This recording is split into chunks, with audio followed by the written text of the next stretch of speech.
நாம் அநேக பாடல்களை பாடினோம். நாம் ஆராதனையின் ஆழத்திற்குள்ளாக கடந்து செல்வதற்கு முன்பாக ஆண்டுடைய வசனத்தின் மூலமாக அவருடைய குணத்தை நாம் அறிந்து கொள்வதற்கு முயற்சி செய்வோம்.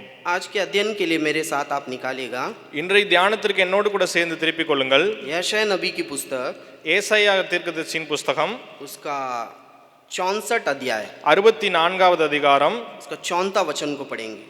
அதனுடைய 4வது வசனம். यशायाह नबी की पुस्तक अध्याय 64 वचन 4. ஏசாயா 64 வசனம் 4. तुझे छोड़ और कोई ऐसा परमेश्वर ना तो कभी देखा गया और ना कान से उसकी चर्चा सुनी गई जो अपनी बाट जोड़ने वालों के लिए काम करे. தேவனே, உமக்கு காத்திருக்கிறவர்களுக்கு நீர் செய்பவர்களை நீரை அல்லாமல் உலக தோற்றம் முதற்கொண்டு ஒருவரும் கேட்டதும் இல்லை, செவியால் உணர்ந்ததும் இல்லை, அவைகளை கண்டதும் இல்லை.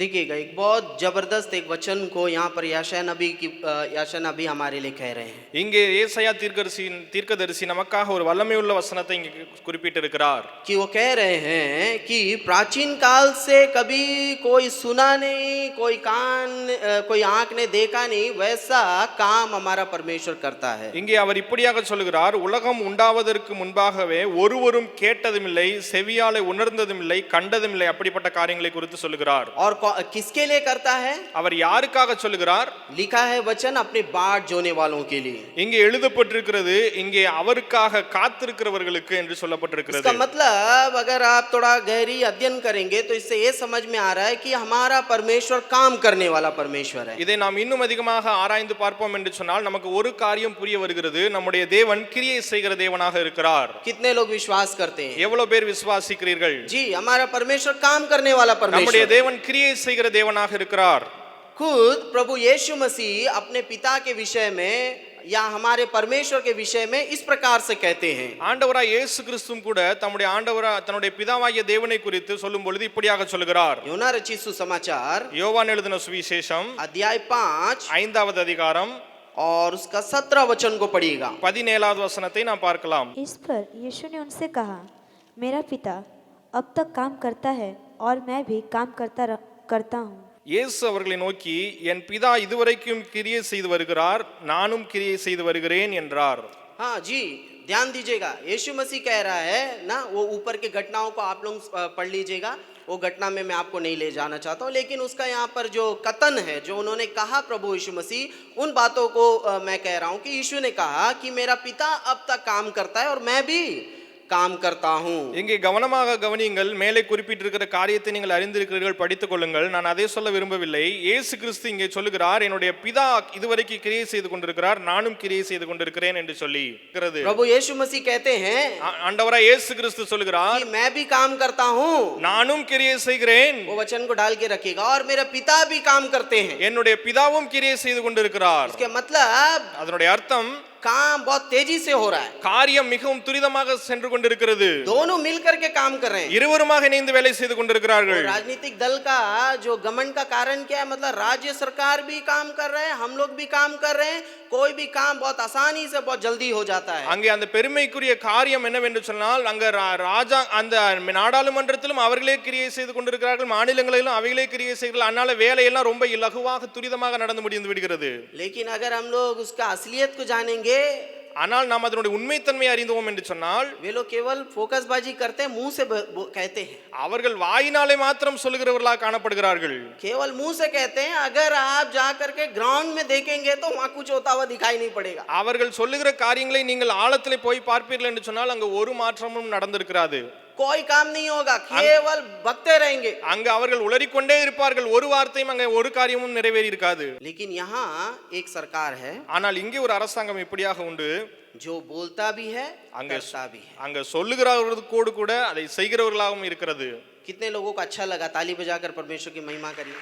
கரங்களை தட்டி ஆண்டவருடைய நாமத்தை மகிமைப்படுத்துவோம். यहाँ प्रभु यीशु मसीह कहते हैं, मैं भी काम करता हूँ, मेरा पिता भी काम करता है. இங்கே ஆண்டவராய் இயேசு கிறிஸ்து சொல்கிறார், நானும் கிரியை செய்கிறேன், என்னோடு கூட சேர்ந்து என் பிதாவும் கிரியை செய்கிறார். और इससे बढ़कर आपको उत्साहित करने के लिए मैं एक और बातों को जोड़ूंगा. இதோடு கூட சேர்ந்து நான் உங்களை உற்சாகப்படுத்துகிறதற்கு இன்னொரு காரியத்தை நான் சொல்லுவேன். लेकिन मैं आपसे कहता हूँ, हमारा ट्रिपल इंजन है. ஆனால் நான் சொல்கிறேன், நமக்கு 3 இன்ஜின் உண்டு. कितने लोग समझे? எத்தனை பேர் புரிந்து கொண்டீர்கள்? पिता, பிதாவானவர், पवित्र आत्मा. कुमारनागिய जोरदार தேவன், ताली बजाइए. பரிசுத்த ஆவியானவர். ट्रिपल इंजन की सरकार, நமக்கு 3 இன்ஜினை கொண்டு செயல்படுகிற அரசாங்கம் काम होगा कि नहीं होगा? வேலை ஆகுமா ஆகாதா? 3 ट्रिपल इंजन की सरकार, 3 இன்ஜினை கொண்டு செயல்படுகிற அரசாங்கம். हमारा परमेश्वर ट्रिपल इंजन की सरकार में काम करता है। நம்முடைய ஆண்டவர் 3 இன்ஜினை கொண்டு செயல்படுகிற தேவனாக இருக்கிறார்.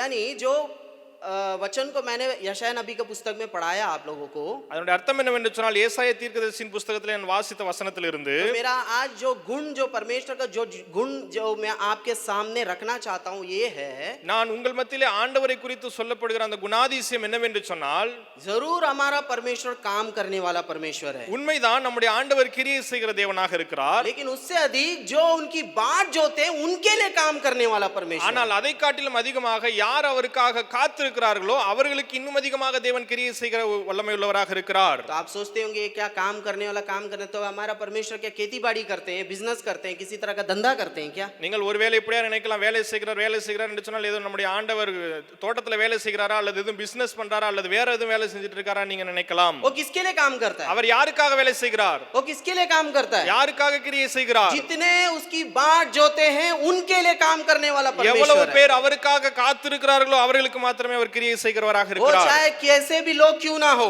அவர் எவ்வளவாக இருந்தாலும் சரி, யாராக இருந்தாலும் சரி, सबके लिए जो कोई उसकी बाट जोते हैं उसके लिए काम करने वाला எல்லாரும் परमेश्वर है। யாரெல்லாம் அவருக்காக காத்திருக்கிறார்களோ அவர்கள் எல்லாருக்காகவும் அவர் கிரியை செய்கிற தேவனாக देखिएगा இருக்கிறார். हमारा परमेश्वर कितना महान परमेश्वर நம்முடைய है। தேவன் எவ்வளவு மகத்துவமானவர் என்பதை நாம் அறிந்து கொள்ள வேண்டும். आकाश और पृथ्वी का सृष्टि करता है, அவர் வானத்தையும் பூமியையும் உண்டாக்கின தேவன். अद्भुत काम करने वाला पराक्रमी परमेश्वर அவர் है। அற்புதங்களை செய்கிற வல்லமை உள்ள தேவன். और वो महान परमेश्वर मेरे और आप जैसे तुच्छ मनुष्य के लिए काम करने के लिए वो हमेशा तैयार रहता है। அப்படிப்பட்ட மகத்துவம் உள்ள தேவன் அற்பமான உங்களுக்காகவும் எனக்காகவும் கிரியை செய்கிறதற்கு அவர் ஆயத்தமாக இருக்கிறார். हालेलुया, அல்லேலூயா. परमेश्वर के नाम की स्तुति प्रशंसा होने पाए, ஆண்டவருடைய நாமத்திற்கு மகிமை உண்டாவதாக. परमेश्वर के नाम की स्तुति प्रशंसा होने पाए। ஆண்டவருடைய நாமத்திற்கு மகிமை உண்டாகட்டும். अगर हम पूरे बाइबल में अगर हम देखेंगे पुराना नियम से, நாம் பழைய ஏற்பாட்டிலிருந்து மொத்த வேதாகமத்திலையும் பார்ப்போம் என்று சொன்னால், अगर हम अब्राहम के जीवन को लेंगे, நாம் ஆபிரகாமுடைய வாழ்க்கையிலிருந்து பார்ப்போம் என்று यदि சொன்னால், हम याकूब के जीवन को लेंगे, யாக்கோபினுடைய வாழ்க்கை எடுப்போம் என்று यदि சொன்னால், हम मूसा के जीवन को लेंगे, மோசேயினுடைய வாழ்க்கை எடுத்துக்கொள்வோம் என்று यदि சொன்னால், हम दाऊद राजा के जीवन को देखेंगे, தாவீது ராஜாவினுடைய வாழ்க்கையிலிருந்து பார்ப்போம் என்று சொன்னால், दानियल नबी के जीवन को देखेंगे, தானியேல் தீர்க்கதரிசியினுடைய வாழ்க்கையிலிருந்து பார்ப்போம் என்று சொன்னால், जितने भी परमेश्वर के दास उन दिनों में पाए जाते थे, அந்நாட்களில் இருந்த எத்தனை ஊழியக்காரர்கள் இருந்தார்களோ அத்தனை பேருடைய வாழ்க்கையிலும் उन सभी के जीवन में आप एक चीज देख सकते हैं, அவர்கள் எல்லாருடைய வாழ்க்கையிலும் ஒரு காரியத்தை நாம் பார்க்க முடியும். इन लोगों ने जब कभी परमेश्वर के बाट को जोए, இந்த நபர்கள் எல்லாம் எப்பொழுதெல்லாம் ஆண்டவருடைய சமூகத்திலே காத்திருந்தார்களோ परमेश्वर ने उन सबों के लिए बड़े बड़े कामों को किए। இவர்கள் எல்லாருக்காகவும் ஆண்டவர் பெரிய பெரிய காரியங்களை செய்தார். हालेलुया, அல்லேலூயா, हालेलुया, அல்லேலூயா, हालेलुया। அல்லேலூயா. जरूर हमारा परमेश्वर हमारे लिए काम करेगा, ஆண்டவர் நமக்காக கிரியை செய்வார், உண்மைதான். जरूर वो हमारे कामों को सफल करेगा, அவர் நம்முடைய காரியங்களை நன்மையாக முடிய பண்ணுவார், அதுவும் உண்மைதான். जरूर वो हमारे लिए हमारे विचार जो हम इच्छा रखते हैं उसको पूरा करेगा, நம்முடைய எண்ணங்களை அவர் நிறைவேற்றி கொடுப்பார், அதுவும் உண்மைதான். जरूर वो हमारे लिए आशीष भरी बातों को करेगा, அவர் நமக்கான ஆசீர்வாதமான காரியங்களை செய்து கொடுப்பார். जो आपकी इच्छा है, जो आपकी प्रार्थना है, जो आपकी विनती है, उन सारे बातों को वो करेगा। உங்களுடைய விருப்பம் எதுவோ, உங்களுடைய வேண்டுதல்கள் எதுவோ அந்த எல்லா காரியங்களையும் அவர் நிறைவேற்றி கொடுப்பார். लेकिन ஆனால் हमें एक बात करने की आवश्यकता நாம் है, ஒரு காரியத்தை செய்ய வேண்டியது அவசியமாய் காணப்படுகிறது. उसकी बाट जोने की आवश्यकता நாம் அவருடைய சமூகத்திலே காத்திருக்க வேண்டும். है। जब हम उसकी बाट को जोएंगे, நாம் எப்பொழுது அவருடைய சமூகத்திலே காத்திருக்கிறோமோ तब वो हमारे लिए कार्य करने के लिए वो विवश हो जाता है। அவர் அப்போதுதான் நம்முடைய காரியங்களை கிரியை செய்வதற்கு அவர் ஆயத்தமாவார். लेकिन जितना आसान ये बाट जोना शब्द पढ़ने के लिए या बोलने में लगता है, ஆனால் அதை நாம் சொல்லுவதற்கும் வாசிப்பதற்கும் காத்திருப்பது என்பது எளிமையாக தோன்றலாம். ध्यान दीजिएगा, கவனியுங்கள், जितना आसान ये बाट जोना शब्द बोलने या पढ़ने के लिए आसान लगता है, उतना आसान नहीं है उसे लागू करने में। ஆனால் நாம் எப்படியாக எளிமையாக அந்த காரியத்தை நாம் உச்சரிக்கிறோமோ அல்லது படிக்கிறோமோ அவ்வளவு எளிமையானது அல்ல அந்த காரியத்தை நாம் பிரயாசப்படுத்துவது. व्यवहारिक रूप में ये उतना आसान या उतना सहज नहीं है। நாம் தனிப்பட்ட வாழ்க்கையிலே இதை அவ்வளவு எளிதாக நாம் அதை அபியாசப்படுத்த விட முடியாது. कभी कभी ये बाट जोना कष्टदायक होता है, சில நேரங்களிலே இந்த காத்திருக்கிறது நமக்கு கடினமாக தோன்றுகிறது. कभी कभी ये परेशान कर देने वाली एक बातें होती है। சில நேரங்களிலே நம்மை ஒரு பிரச்சனைக்குள்ளாக கொண்டு போகிற காரியமாகவும் காணப்படுகிறது. और ये कभी कभी हमारे बर्दाश्त, हमारे सहन करने की सीमा से बाहर हो जाता है। சில நேரங்களிலே நாம் பொறுத்து கொள்ள முடியாத அல்லது தாங்கிக் கொள்ளக்கூடிய நிலைமையும் தாண்டி இது காணப்படுகிறதா कभी காணப்படுகிறது. कभी ये बाट जोने वाली बातें, ये बहुत ही समय खींचने वाला एक बातें हो सकता है। சில நேரங்களிலே காத்திருப்பது என்பதானது அதிக நேரம் செலவிட வேண்டிய காரியமாக காணப்படுகிறது. Time taking process. அது நேரம் எடுக்கிற காரியமாக இருக்கிறது. ऐसे परिस्थिति में कभी कभी हम निराश में जाने की संभावना है। அப்படிப்பட்ட சூழ்நிலைகளிலே சில நேரங்களிலே நாம் சோர்வடைந்து விடுகிறோம் या हम आशाहीन हो जाने की संभावना है, அல்லது நாம் எதிர்பார்ப்பு இல்லாதவர்களாய் மாறி போகிறோம், या हमारा उम्मीद कम हो जाने की संभावना है। அல்லது நம்முடைய நம்பிக்கை முழுவதுமாக முடிந்து போகிற நிலைமையில போய் விடுகிறோம். क्यों? ஏன்? क्योंकि ये जो प्रक्रिया है, ये बाट जोने की जो बातें हैं, वो उतना आसान नहीं है जितना आसान पढ़ने या सुनने में लगता है। ஏன் என்று சொன்னால் நாம் படிக்கிற பிரகாரமாக அல்லது கேட்கிற பிரகாரமாக அது அவ்வளவு எளிமையான காரியம் அல்ல. அந்த காத்திருத்தல் என்பது संसार के लोगों को आज देखिएगा, இந்த உலக பிரகாரமான உலகத்தில் இருக்கிற ஜனங்களை இன்று பார்ப்பீர்கள் என்று சொன்னால் बातों को आसान करने के लिए, அங்க காரியங்களை எளிமையாக்குவதற்கு, लोगों के जीवन को आरामदायक बनाने के लिए, இந்த ஜனங்களுடைய வாழ்க்கையை ரொம்ப எளிமையாக மாற்றுவதற்கு, लोगों के जीवन को बिल्कुल सुख सुविधा से भरने के लिए, ஜனங்களுடைய வாழ்க்கையை அந்த வசதி வாய்ப்புகளினாலே நிரப்புவதற்கு कई सारे तकनीक, कई सारे टेक्नोलॉजी का इस्तेमाल करते हैं। அநேக விதமான தொழில்நுட்ப காரியங்களையும் அநேக விதமான ஐடியாக்களையும் அவர்கள் பயன்படுத்துகிறார்கள். क्यों करते हैं? ஏன் செய்கிறார்கள்? काम तुरंत हो जाना है, காரியங்கள் துரிதமாக நடந்து முடிக்க बिल्कुल வேண்டும், आसानी से हो जाना है, மிகவும் எளிமையான முறையில் நடந்தேற வேண்டும், और बहुत बढ़िया एक उसका रिजल्ट निकलना है। அதற்கு மிகவும் அருமையான பிரதிபலன் கிடைக்க வேண்டும், अच्छा रिजल्ट भी चाहिए நல்ல பிரதிபலனும் வேண்டும், और तुरंत चाहिए। ஆனால் வேகமாகவும் துரிதமாகவும் வேண்டும். इसीलिए क्या करते हैं? எனவே என்ன செய்கிறார்கள்? टेक्नोलॉजी का इस्तेमाल करते हैं। அங்கே தொழில்நுட்பத்தை பயன்படுத்துகிறார்கள். गलत नहीं है, हम और आप भी करते हैं, सेवकाई में भी हम लोग इस्तेमाल करते हैं, தவறல்ல, நீங்களும் நானும் பயன்படுத்துகிறோம், ஊழியத்திலும் பயன்படுத்துகிறோம். लेकिन ये जो बाट जोने वाली बात है, ஆனால் காத்திருத்தல் என்ற செயலானது वो किसी टेक्नोलॉजी से हम लोग उसका स्थान को भर नहीं सकते हैं। இந்த இடத்தை எந்த தொழில்நுட்பத்தினாலும் நாம் நிரப்பிக் கொள்ள முடியாது. ये बाट जोने का कोई अल्टरनेट नहीं है। இந்த காத்திருத்தலுக்கு மாறாக வேறு ஒன்றும் கிடையாது. समझ में आ रहा है आप लोग? புரிந்து கொள்கிறீர்களா? உங்களால் புரிந்து கொள்ள முடிகிறதா? परमेश्वर से आज प्रार्थना करा और अगला आंख खोल के देखेगा तो काम हो जाना है, ऐसा कोई टेक्नोलॉजी नहीं है। ஆண்டவரிடத்துல இப்ப ஜெபம் பண்ணனும், கண்ணை திறந்து பார்த்த உடனே அப்படியே நிறைந்து இருக்கணும் அப்படின்ற எந்த ஒரு தொழில்நுட்ப வசதியும் கிடையாது. प्रभु आज ही हो जाना है, 10 मिनट प्रार्थना में बैठा है और तुरंत ही 10 मिनट के बाद काम हो जाना है। ஆண்டவரே இன்னைக்கே நடக்கணும், 10 நிமிஷம் ஜெபத்துல உட்கார்ந்திருப்பேன், 10 நிமிஷம் ஜெபம் முடிஞ்ச உடனே அது நடந்து முடியணும். ऐसा कोई बातें बाइबल में आप देख नहीं सकते। நீங்கள் அப்படிப்பட்ட காரியத்தை வேதாகமத்திலே பார்க்க முடியாது. जरूर परमेश्वर हमें आशीष देता है, உண்மைதான், ஆண்டவர் நமக்கு ஆசீர்வாதங்களை கொடுக்கிறார். जरूर वो हमारे लिए कार्य करता है, அவர் நமக்காக கிரியை செய்கிற தேவனாக இருக்கிறார். जरूर हम जब मांगते हैं वो देता है, அவர் நாம் கேட்கும்போது நமக்கு அருளுகிற தேவனாக जब हम இருக்கிறார். पुकारते हैं वो सुनता है, நாம் கூப்பிடும் பொழுது அவர் கேட்கிற தேவனாக இருக்கிறார். हमारे आशीषों को, हमारी जरूरतों को जानता है, நம்முடைய ஆசீர்வாதங்களை அறிகிற தேவனாகவும் இருக்கிறார்.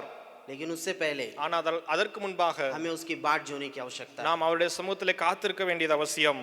बाट जोते जोते, क्योंकि मैंने कहा ये कभी कभी कष्टदायक होता है, நாம் காத்திருக்கும் பொழுது நான் சொன்ன பிரகாரமாக சில நேரங்களில் அது நமக்கு கடினமாகவும் காணப்படுகிறது. कुछ बातों की आप इंतजारी करते होंगे, சில காரியங்களுக்காக நீங்கள் காத்திருந்திருப்பீர்கள், कुछ बातों के लिए आप बहुत समय से प्रार्थना करते சில होंगे, காரியங்களுக்காக अनेक நாட்களாக நீங்கள் ஜெபித்துக் கொண்டிருந்திருப்பீர்கள். कुछ बातों के लिए आप परमेश्वर से एक वाचा को बांध करके उसके लिए बिल्कुल आए भर भर कर रोते हुए प्रार्थना करते होंगे। நீங்கள் ஒருவேளை சில காரியங்களை ஆண்டவரிடத்தில் உடன்படிக்கை பண்ணினவர்களாக அழுது ஆண்டவரிடத்தில் வேண்டுதல் செய்திருப்பீர்கள்.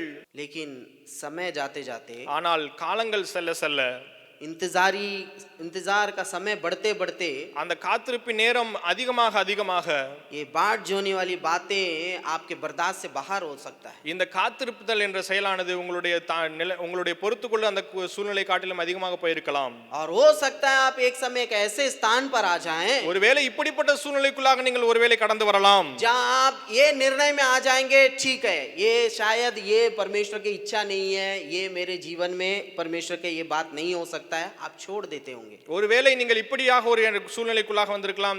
இந்த எந்த காரியம் ஆண்டவருக்கு ஒருவேளை சித்தம் இல்ல போல என்று சொல்லி அதை விட்டு விடலாம் என்ற சூழ்நிலைக்குள்ளாக நீங்கள் வந்திருக்கலாம். या आपकी ऐसी दशा, आपके परिवार में कुछ ऐसी दशा, परिवार के लोगों के जीवन में कुछ ऐसी दशा होगा जिसे आप चाहते होंगे कि ये बदल जाए। उसके लिए आप कई दिनों से, कई महीनों से, कई सालों से आप प्रार्थना करते होंगे, लेकिन कोई वहां रिजल्ट नहीं दिख रहा होगा। ஆனால் ஒருவேளை உங்களுடைய குடும்பத்திலே அல்லது உங்களுக்கு கூட இருக்கிற யாராவதுடைய வாழ்க்கையில ஏதாவது ஒரு காரியத்தின் மாற்றத்தை நீங்கள் எதிர்பார்த்து अनेक நாட்கள் ஜெபித்திருப்பீர்கள். ஆனால் அங்கே ஒரு பிரதிபலனும் இருந்திருக்காது. धीरे धीरे आप उस बात को लेकर के आप निराश हो गए होंगे। அந்த காரியத்தை குறித்து மெதுமெதுவாக நீங்கள் ஒரு சோர்வுக்குள்ளாக கடந்து வந்திருக்கலாம். ये नहीं हो सकता है, இது நடக்காது ஒருபோதும். ये शायद मेरे जीवन के लिए नहीं है, ஒருவேளை இது என்னுடைய வாழ்க்கைக்கானது அல்ல. शायद मुझे या मेरे परिवार के लोग, मेरे परिस्थिति ऐसे ही इसी परिस्थिति में मुझे रहना है, हम लोगों को रहना है। ஒருவேளை நானோ அல்லது என்னுடைய குடும்பமோ அல்லது இந்த சூழ்நிலையோ இப்படியே தான் தொடர்ந்து இருக்கும் என்று ஒருவேளை நிலைமைக்குள்ளாக நீங்கள் வந்திருக்கலாம். आज आप बाट जोते जोते थके हुए स्थिति में आकर के बैठे हो सकते हैं। ஒருவேளை காத்திருந்து சோர்ந்து போன நிலைமையில இன்றைக்கு வந்து இந்த இடத்துல அமர்ந்திருக்கலாம். आप बाट जोते जोते आपका विश्वास डगमगाते हुए एक स्थिति में आकर के यहाँ बैठे हो सकते हैं। நீங்கள் காத்திருந்து உங்களுடைய விசுவாசம் முழுவதுமாக கலங்கி போன நிலைமையில இந்த இடத்துல வந்து அமர்ந்திருக்கலாம். आप बाट जोते जोते बिल्कुल आशाहीन हो करके यहाँ आकर के बैठे हो सकते हैं। நீங்கள் காத்திருந்து எதிர்பார்ப்புகள் எல்லாம் முடிந்து போன நிலைமையில இந்த இடத்துல வந்து இருந்திருக்கலாம். या आप बाट जोते जोते बिल्कुल घबरा करके यहाँ करके बैठे होंगे। நீங்கள் காத்திருந்து கலக்கமடைந்தவர்களாக கலக்கத்தோடு இந்த இடத்துல வந்து அமர்ந்திருக்கலாம். क्योंकि कुछ नहीं हो रहा है, ஏனென்று சொன்னால் ஒன்றுமே நடக்க மாட்டேங்கிறது. कोई रिजल्ट नहीं दिख रहा है, ஒரு பிரதிபலனும் கிடைக்க மாட்டேங்கிறது. कोई एक प्रतिशत वहां पर बातें सही नहीं दिख रहा है, 1% கூட சரியான மாற்றத்துக்குரிய காரியங்கள் தென்படவில்லை. कोई उम्मीद की बातें वहां दिखाई नहीं पड़ रही, நம்பிக்கைக்குரிய காரியங்கள் தென்படவில்லை. कोई छोटा सा बादल नहीं दिखाई पड़ रहा होगा அந்த आपको, சிறிய மேகம் கூட உங்கள் கண்களுக்கு தென்படவில்லை. कम से कम एक उम्मीद जग जाता तो भी हम उसे कंटिन्यू कर सकते थे। ஒருவேளை சிறியதாக நம்பிக்கைக்குரிய காரியம் தென்படும் என்று சொன்னால் ஒருவேளை நாம் தொடர்ந்தலாம் அதிலே. लेकिन एक छोटा बादल का भी आप इंतजारी कर रहे थे, वो बादल भी आपको नहीं दिख रहा होगा। ஆனால் நீங்கள் காத்திருக்கிற அந்த காரியத்திற்குரிய ஒரு சிறிய மேகத்திற்குரிய அறிகுறி கூட அங்கே இல்லை. इसीलिए आप एक निर्णय में आ गए होंगे, एक सोच में, इस प्रकार के एक सोच में आ गए होंगे। ஒருவேளை நீங்கள் அதனால இப்படிப்பட்ட ஒரு தீர்மானத்தை நினைவுக்குள்ள வந்திருக்கலாம். ठीक है, शायद ऐसे ही रहना है, ஒருவேளை இப்படியாக தான் இருக்கும் என்று शायद यही मेरा நினைக்கிறேன். जीवन है, இதுதான் என்னுடைய வாழ்க்கை. शायद परमेश्वर ने मेरे लिए यही नियमित करके रखा हुआ है। ஒருவேளை ஆண்டவர் எனக்காக இதை தான் நிர்ணயித்து வைத்திருக்கிறார். धीरे धीरे धीरे आप उस बात के लिए प्रार्थना करना छोड़ दिए होंगे, மெதுவாக இந்த காரியத்திற்காக நீங்கள் ஜெபிக்கிற காரியத்தை விட்டிருக்கலாம். धीरे धीरे आपका उम्मीद, आपका विश्वास डगमगा करके अभी खत्म होने की स्थिति में आ गया होगा। மெதுவாக உங்களுடைய விசுவாசம், உங்களுடைய நம்பிக்கை அப்படியாக கலக்கமடைந்து முடிந்து போகிற சூழ்நிலைக்குள்ளாக வந்திருக்கலாம்.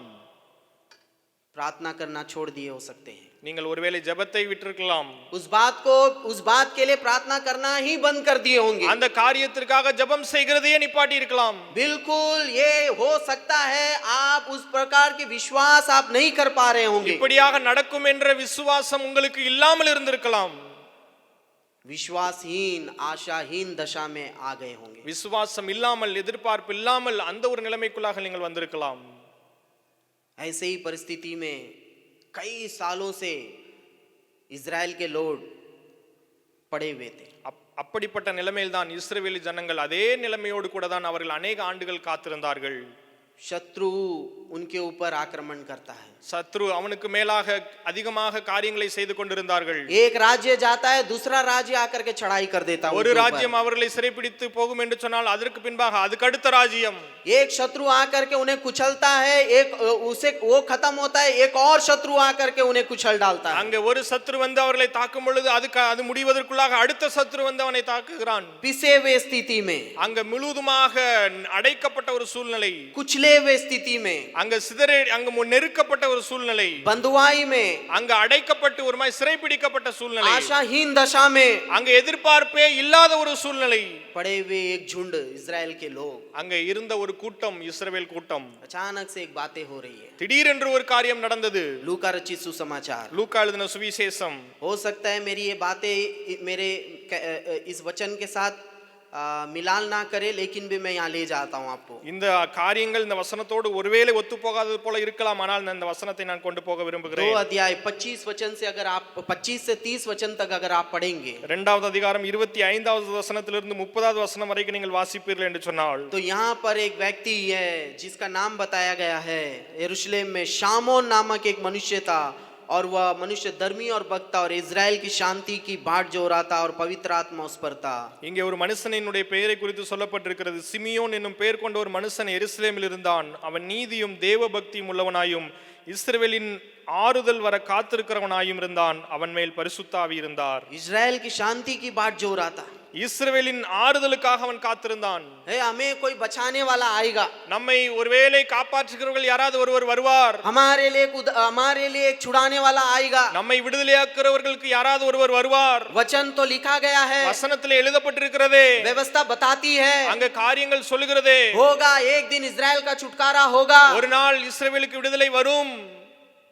वर्षों से इंतजार करते हुए आ रहे हैं, அநேக ஆண்டுகளாக காத்திருக்கிறார்கள். अचानक से एक बात घटती है, திடீரென்று ஒரு காரியம் நடக்கிறது. अचानक से एक बात घटती है, ஒரு காரியம் திடீரென்று அங்க நடந்திருக்கிறது. उद्धारकर्ता प्रभु यीशु मसीह जन्म ले रहा है। அங்க ரட்சிப்பின் தேவன் நம்முடைய ஆண்டவராகிய இயேசு கிறிஸ்து அங்கே வருகிறார். उद्धारकर्ता प्रभु यीशु मसीह जन्म ले रहा அங்க है। ரட்சகராகிய இயேசு கிறிஸ்து பிறக்கிறார். इजराइल को छुड़ाने वाले का जन्म हो रहा है। இஸ்ரவேலை ரட்சிக்கிற தேவன் அங்கே பிறக்கிறார். जा रहा है, उससे उस उद्धारकर्ता को अपने गोद में ले रहे हैं मनुष्य, அங்கே ரட்சிப்பை கொடுக்கிற தேவன் அங்க மடியிலே வைத்திருக்கிறார்கள்.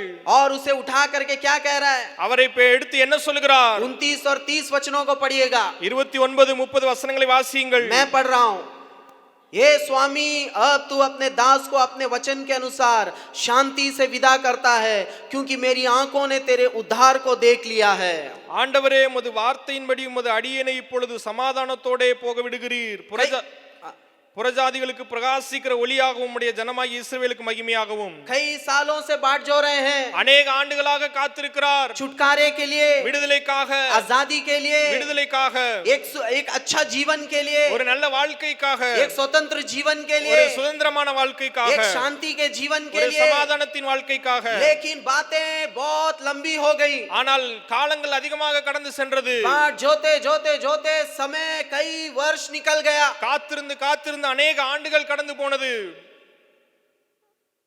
परमेश्वर अपने बाट जोने वालों के लिए काम करने वाला परमेश्वर। ஆண்டவர் தமக்காக காத்திருக்கிறவர்களுக்காக கிரியை செய்கிற தேவனாக இருக்கிறார். क्या आज आप बाट जोते जोते थक गए हैं क्या? நீங்கள் ஒருவேளை இன்றைக்கு சோர்ந்து போயிருக்கிறீர்களா? காத்திருந்து क्या आप प्रार्थना करने छोड़ दिए हैं? ஒருவேளை உங்களுடைய ஜெபத்தையோ விட்டு விட்டீர்களா?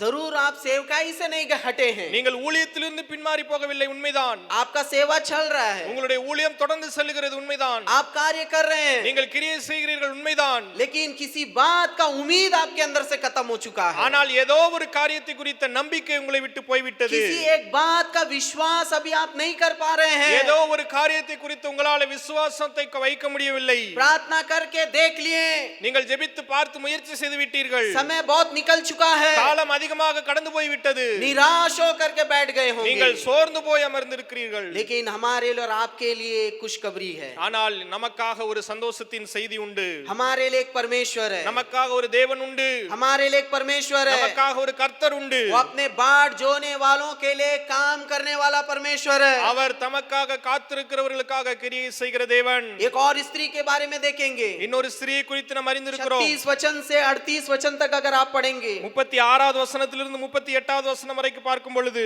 उसी लूका रचित सुसमाचार अध्याय 2 वचन 36 से लेकर 38 तक पढ़ेंगे तो அதே லூக்கா எழுதின சுவிசேஷம் 2வது அதிகாரம் 36வது வசனத்திலிருந்து 38வது வசனம் வரைக்கும், अशेर के गोत्र में से हन्ना नामक फनुएल की बेटी एक भविष्यवक्तनी थी, वह बहुत बूढ़ी थी और विवाह होने के बाद 7 वर्ष अपने पति के साथ रह पाई थी। वह 84 वर्ष से विधवा थी और मंदिर को नहीं छोड़ती थी, पर उपवास और प्रार्थना कर करके रात दिन उपासना किया करती थी। ஆசேருடைய கோத்திரத்தாலும் பானுவேலின் குமாரத்தியுமாகிய அன்னாள் என்னும் ஒரு தீர்க்கதரிசி இருந்தாள். அவள் கன்னி பிராயத்திலே விவாகமான முதல் 7 வருஷம் புருஷனுடைய வாழ்ந்தவளும் அதிக வயது சென்றவளுமாயிருந்தால் ஏறக்குறைய 84 வயதுள்ள அந்த விதவை தேவாலயத்தை விட்டு நீங்காமலும் இரவும் பகலும் உபவாசித்து ஜெபம் பண்ணி ஆராதனை செய்து கொண்டிருந்தாள். केवल 7 वर्ष अपने पति के साथ रही. 7 வருடம் மாத்திரமே தன்னுடைய புருஷனோடு இருந்த ஸ்திரீ. केवल 7 वर्ष खुशी का समय. 7 ஆண்டுகள் மாத்திரமே சந்தோஷத்தின் நாட்கள். 84 सालों से विधवा है. 84 ஆண்டுகள் விதவையாக காணப்படுகிறாள். 84 सालों से विधवा. 84 ஆண்டுகள் விதவை. क्या करती थी वो? என்ன செய்து கொண்டிருந்தார்? मंदिर को नहीं छोड़ती थी, அங்க தேவனுடைய ஆலயத்தை விட்டு நீங்கவில்லை. पर उपवास और प्रार्थना कर करके रात दिन उपासना की, उपवास और प्रार्थना कर करके रात दिन उपासना किया करती थी. இரவும் பகலும் உபவாசித்து ஜெபம் செய்து ஆராதனை செய்து கொண்டிருந்தாள். 84 साल. 84 வயது ஆண்டுகள். 84 सालों तक. 84 வயது வரைக்கும் हम 84 दिन भी इंतजार नहीं कर पाते हैं. நாம் 84 ஆண்டு நாட்கள் கூட காத்திருக்க முடியவில்லை. 84 दिन भी हम बाट नहीं जो पाते हैं. நாம் 84 நாட்கள் கூட நாம் காத்திருக்கிறதில்லை. ये स्त्री क्या कर रही थी? இந்த ஸ்திரீ என்ன செய்து கொண்டிருந்தார்? इंतजार कर रही थी. காத்து கொண்டிருந்தார்கள். इजराइल का छुटकारे के लिए इंतजार कर रही थी. இஸ்ரவேலுடைய விடுதலைக்காக காத்திருந்தார். एक उद्धारकर्ता का इंतजार कर रही थी. ஒரு ரட்சிப்பின் ரட்சகருக்காக காத்திருந்தார். इसीलिए जैसे पता हुआ एक उद्धारकर्ता जन्मा है, எனவே உடனே கேள்விப்பட்ட உடனே ரட்சகர் பிறந்திருக்கிறார் என்று சொல்லி 38 वचन लिखा हुआ है. அங்க 38வது வசனத்தில் எழுதப்பட்டிருக்கிறது. और वह उस घड़ी वहां आकर प्रभु का धन्यवाद करने लगी. அவளும் அந்நேரத்தில் வந்து நின்று கர்த்தரை புகழ்ந்து और उन सबों से जो यरूशलेम के छुटकारे की बाट जोते थे उस बालक के विषय में बातें करने लगे. எருசலேமிலே மீட்புண்டாக காத்திருந்த யாவருக்கும் அவரை குறித்து பேசினாள். ये हमारे लिए एक उद्धारकर्ता जन्म ले लिया है. நமக்காக ரட்சிப்பை கொடுக்கிறவர் பிறந்திருக்கிறார். इजराइल का छुटकारा नजदीक है. ரட்சிப்பு இஸ்ரவேலின் ரட்சிப்பு நெருக்கத்தில் இருக்கிறது. हमारा जो आनंद का समय आ चुका है. நம்முடைய ஆனந்தத்திற்கான நேரம் வந்துவிட்டது. हमारे स्तुति करने का समय आ चुका है. நாம் துதி செய்வதற்கான நேரம் வந்துவிட்டது. हमारा उद्धारकर्ता ने जन्म ले लिया. நமக்கு ரட்சிப்பை கொடுக்கிறவர் பிறந்து விட்டார். उम्मीद आ गया, நம்பிக்கை வந்துவிட்டது. क्योंकि परमेश्वर ने काम कर दिया. ஏனென்று சொன்னால் ஆண்டவர் கிரியை செய்து விட்டார். परमेश्वर ने काम कर दिया. ஆண்டவர் கிரியை செய்து விட்டார். परमेश्वर ने काम कर दिया. ஆண்டவர் தன்னுடைய காரியத்தை செய்து उद्धारकर्ता விட்டார். जन्म ले लिया है. ரட்சிப்பை கொடுக்கிறவர் பிறந்து விட்டார். प्रार्थना सुने जाने में विलंब हो रहा है क्या? உங்களுடைய ஜெபங்கள் கேட்கப்படுவதிலே காலதாமதம் ஆகிறதா என்ன? विश्वास डगमगा रहा है क्या? உங்களுடைய விசுவாசம் கலக்கம் அடைகிறதா என்ன? निराशा चली आ रही है क्या? சோர்வு கடந்து வருகிறதா? उम्मीद धीरे धीरे खत्म हो रहा है. உங்களுடைய நம்பிக்கை மெதுமெதுவாக முடிந்து போகிறதா? एक वचनों को पढ़ेंगे केवल. ஒரு வசனத்தை வாசிக்கலாம். याशाया नबी की पुस्तक. ஏசாயா தீர்க்கதரிசியின் புத்தகம். केवल एक वचन को पढ़ा करके मैं आपको आराधना में ले जाऊंगा. ஒரு வசனத்தை மாத்திரம் வாசித்து நான் ஆராதனைக்குள்ளாக கடந்து செல்கிறேன். 30 अध्याय 30வது அதிகாரம் 18 वचन. 18வது வசனம். याशाया नबी की पुस्तक अध्याय 30 वचन 18 ஏசாயா தீர்க்கதரிசியின் புத்தகம் 30வது அதிகாரம் 18வது வசனம் पढ़ेंगे. तो भी यहोवा इसलिए विलम्ब करता है कि तुम पर अनुग्रह करे, तो भी यहोवा इसलिए विलंब करता है कि तुम पर अनुग्रह करे. और इसलिए ऊंचे उठाएगा उठेगा कि तुम पर दया, कि यहोवा न्यायी परमेश्वर है. क्या ही धन्य है वे जो उस पर आशा लगाए रहते हैं. ஆனாலும் உங்களுக்கு இறங்கும்படி கர்த்தர் காத்திருப்பார், உங்கள் மேல் மனதுருகும்படி எழுந்திருப்பார். கர்த்தர் நீதி செய்கிற தேவன், அவருக்கு காத்திருக்கிற அனைவரும் பாக்கியவான்கள். हालेलुया ஹல்லேலூயா हालेलुया. ஹல்லேலூயா. देखिएगा, विलंब हो रहा है क्या आपके जीवन में? உங்களுடைய வாழ்க்கையிலே காலதாமதம் ஆகிறதா என்ன? देरी हो रहा है प्रार्थना सुने जाने में? உங்களுடைய வேண்டுதல்கள் விண்ணப்பங்கள் கேட்கப்படுவதற்கு காலதாமதம் ஆகிறதா? आपकी उम्मीद के लिए एक वचन को यहाँ पर परमेश्वर ने लिख करके रखा हुआ. ஆண்டவர் உங்களுடைய நம்பிக்கைக்காக ஒரு வசனத்தை இந்த இடத்துல எழுதி வைத்திருக்கிறார். आप बाट जोना ना छोड़ दे, इसीलिए परमेश्वर एक वचन लिख करके रखा है. நீங்கள் காத்திருக்குதலை விட்டு விடுதலை விடவில்லை, எனவே இந்த இடத்துல ஆண்டவர் இந்த வசனத்தை எழுதி இருக்கிறார். तो भी यहोवा इसीलिए विलंब करता है. हो सकता है अन्य ट्रांसलेशन में शब्द ना हो. ஒருவேளை மற்ற மொழிபெயர்ப்புல இப்படிப்பட்ட வார்த்தை உபயோகப்படுத்தப்பட்டு இல்லாமல் இருக்கலாம். हाँ, विलंब करता है. ஒருவேளை ஆண்டவர் காலம் தாமதிக்கலாம். विलंब करता है यानी डिले हो रहा होगा. ஒருவேளை காலங்கள் தாமதிக்கலாம். क्यों डिले हो रहा है? ஏன் கால தாமதம் ஆகிறது? कि वो हम पर अनुग्रह करे. ஏனென்று சொன்னால் அவர் நமக்கு இரக்கம் காட்டும்படியாக. वो वो डिले क्यों हो रहा है? அந்த காலதாமதம் ஏன் ஆகிறது? उस समय में वो हमारे लिए काम कर रहा है। அந்த நேரங்களிலே அவர் நமக்காக கிரியை செய்து கொண்டிருக்கிறார். उचित समय पर आप रिजल्ट को देखेंगे। ஏற்ற நேரத்திலே உங்களுக்கு பிரதிபலன் கிடைக்கும். उसी उचित समय पर परमेश्वर उस काम को आपके लिए प्रकट करेगा। சரியான நேரத்திலே ஆண்டவர் உங்களுக்கு அந்த காரியங்களை வெளிப்படுத்துவார். उचित समय पर वो हम पर अनुग्रह करेगा। ஏற்ற நேரத்திலே அவர் நமக்கு அனுக்கிரகம் செய்வார்.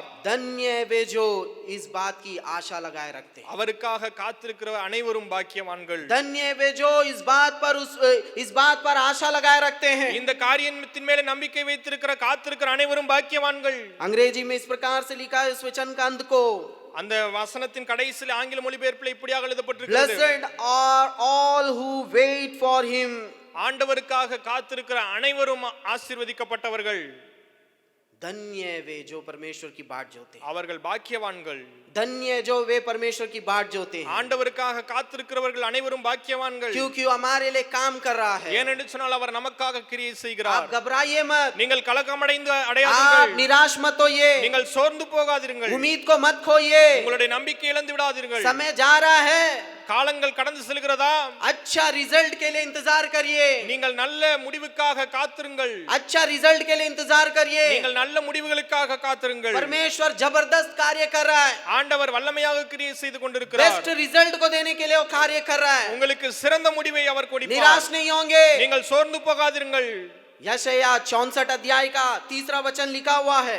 அங்கே ஏசாயா 64வது அதிகாரத்தின் 3வது வசனத்தில் எழுதப்பட்டிருக்கிறது. 64 अध्याय का 3 वचन। ஏசாயா 64வது அதிகாரத்தின் 3வது வசனம். वो कैसे काम कर रहा है? அங்கே ஆண்டவர் எப்படி செய்கிறார்? जब तूने ऐसे भयानक काम किए जो हमारी आशा से भी बढ़कर थे। நீங்கள் எதிர்பார்த்திராத பயங்கரமான காரியங்கள். हमारी आशा से भी बढ़कर वो काम कर रहा है। நம்முடைய எதிர்பார்ப்பு நம்முடைய விருப்பங்களை காட்டிலும் அதிகமான காரியங்களை, भयानक काम करने जा रहा है। பயங்கரமான காரியங்களை. इसीलिए हम निराश नहीं होंगे। எனவே நாம் சோர்ந்து போக வேண்டிய बाट அவசியம் இல்லை. जोना नहीं छोड़ेंगे। நீங்கள் காத்திருந்தலை ஒருபோதும் விட்டு விடாதீர்கள். हम बाट जोएंगे। நாம் वो காத்திருப்போம். हमारे लिए काम कर रहा है। அவர் நமக்காக கிரியை बेस्ट செய்வார். रिजल्ट देखने जा रहे சிறந்த हैं। முடிவை நாம் பார்க்க आने போகிறோம். वाले दिनों में வருகிற நாட்களிலே एक भयानक काम को देखने जा रहे हैं। பயங்கரமான காரியத்தை பார்க்க ऐसे போகிறோம். काम அப்படிப்பட்ட ஒரு जो காரியம் आपके आशा आपके उम्मीद से बढ़कर होगा। நீங்கள் எதிர்பார்க்கிறதை காட்டிலும் பயங்கரமான காரியங்கள். आइए हम अपने स्थान पर खड़े हो जाएंगे। நாம் இருக்கிற இடத்துல எழுந்து